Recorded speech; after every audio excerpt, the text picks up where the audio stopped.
Hello everyone, myself Rekha Dian from the Department of Allied Science, RLJIT, Durbalapur. Today I am giving a lecturing on electron microscope. This is my third video on a material characterization. So in the last video we have studied the X-ray diffraction and Bragg's law. So now in this video I am going to explaining the electron microscope.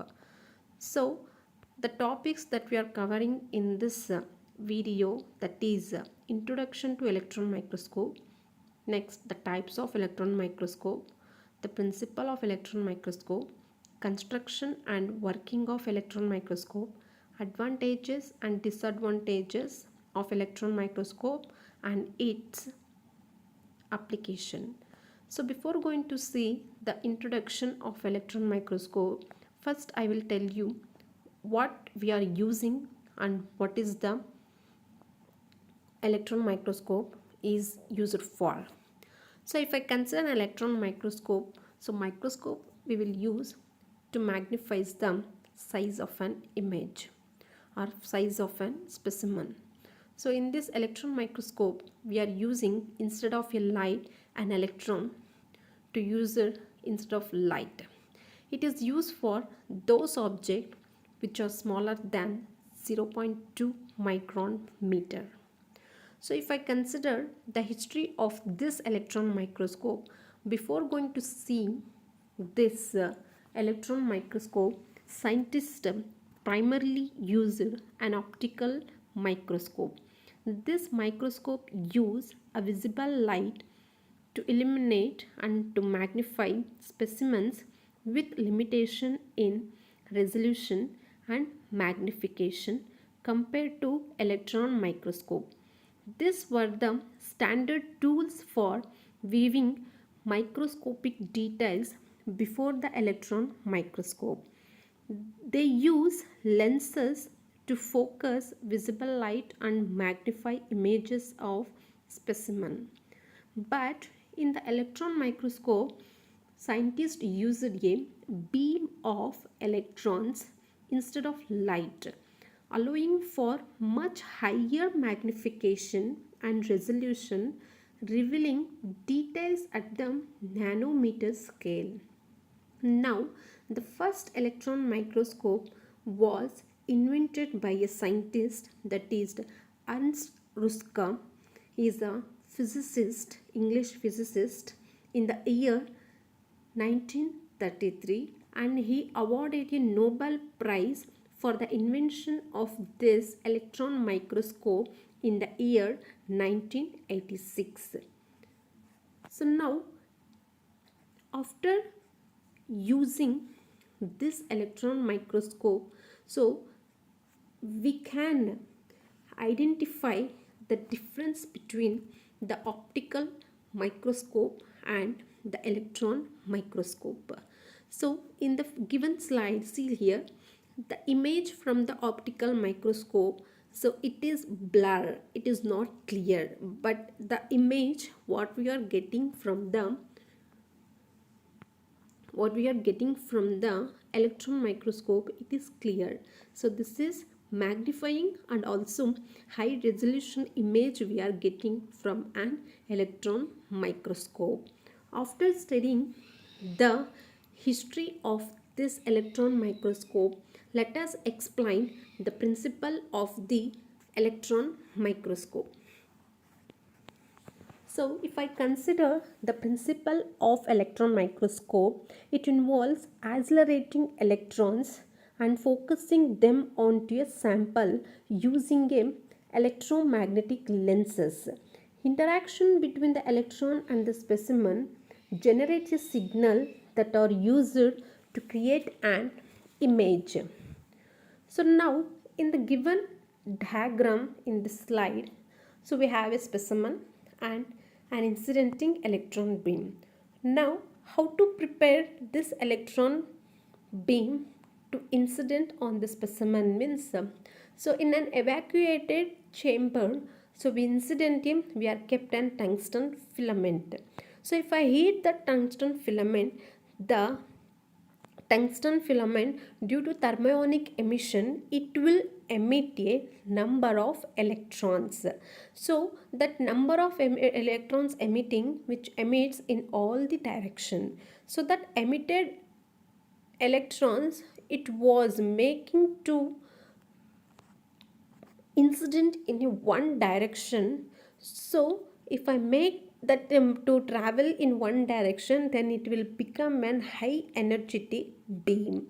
So this high energetic beam, when I going to incidenting on a specimen, some amount of electrons from the incidenting electron, so it is absorbed by specimen. Next, that incidenting electron beam will undergo interaction with electrons in the specimen, and that electrons will emit a number of electrons.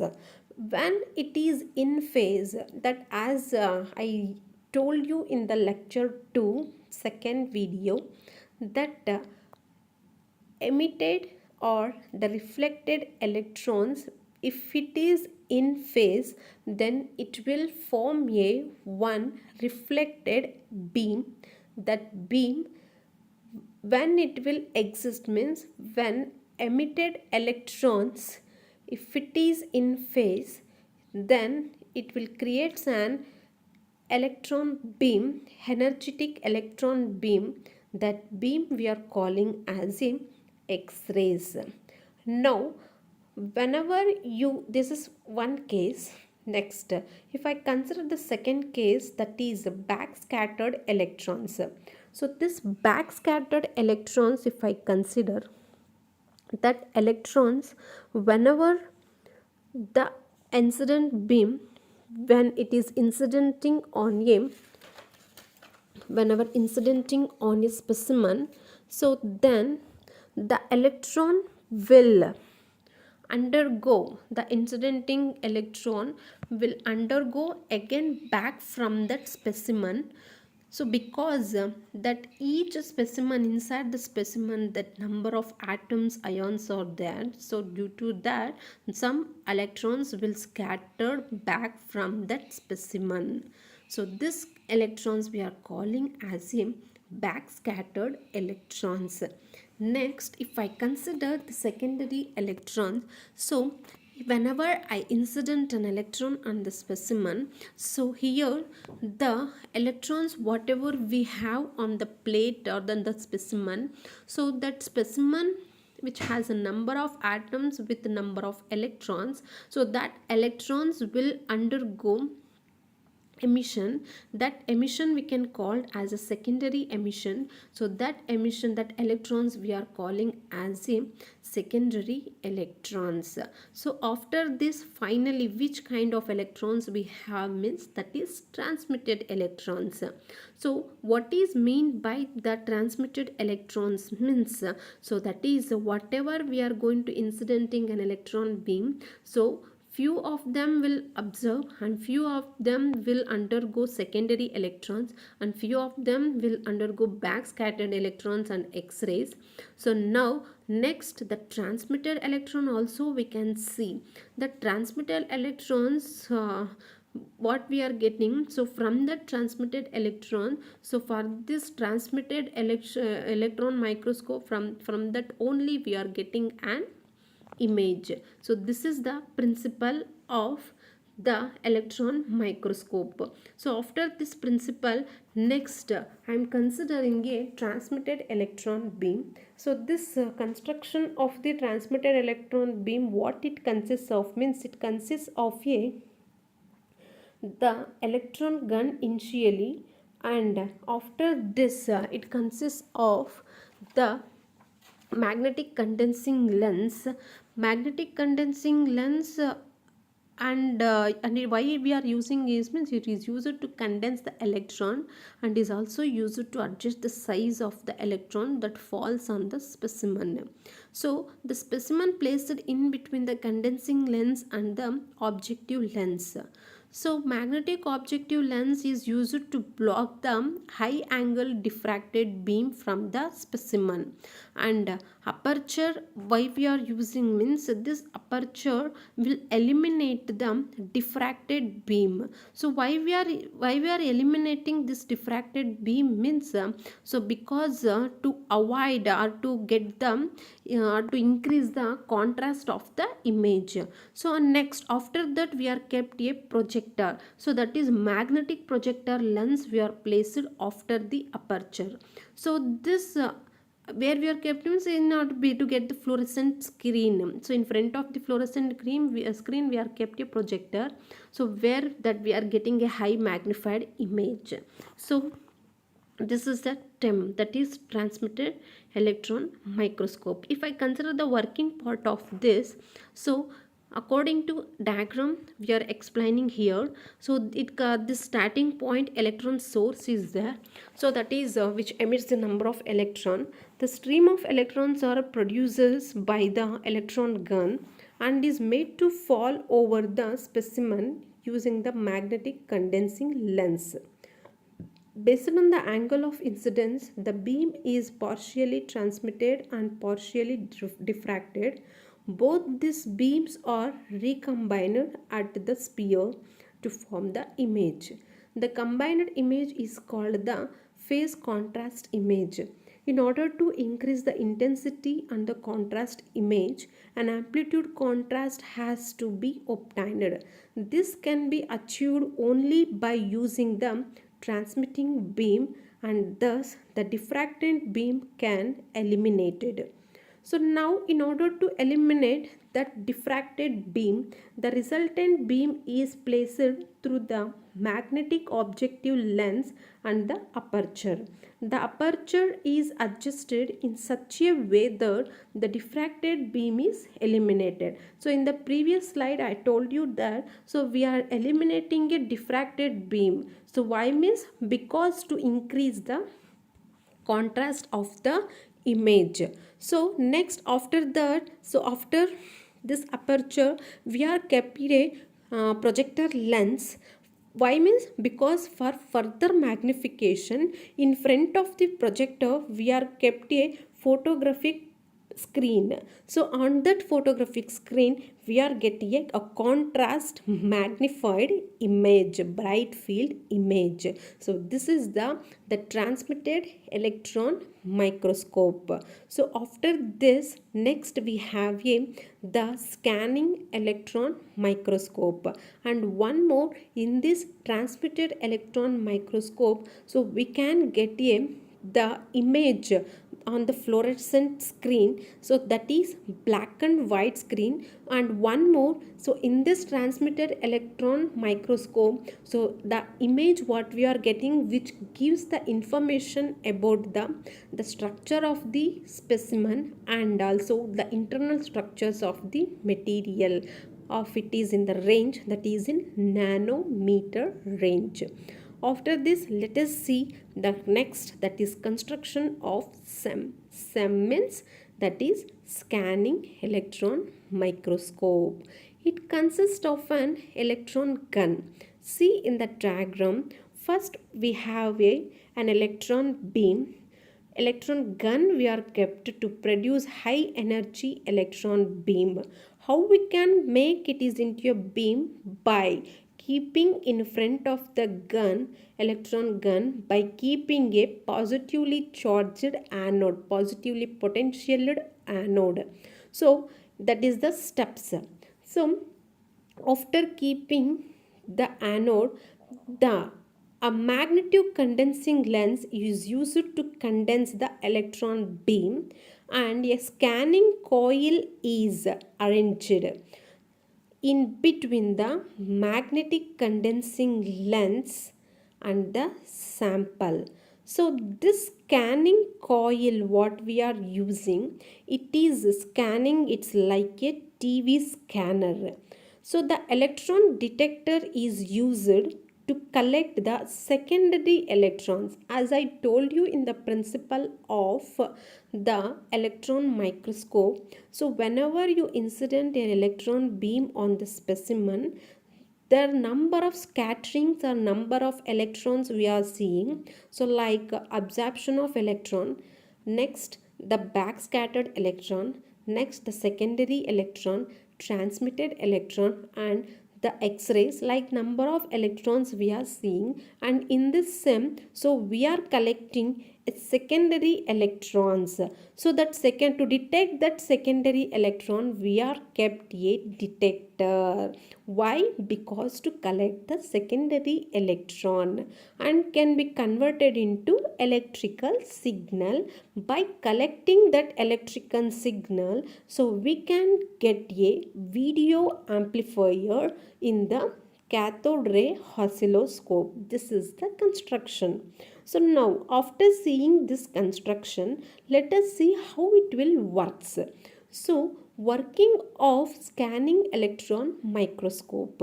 So in this diagram, so whatever the operators we are getting, then let us see how all these operators are working in this sum.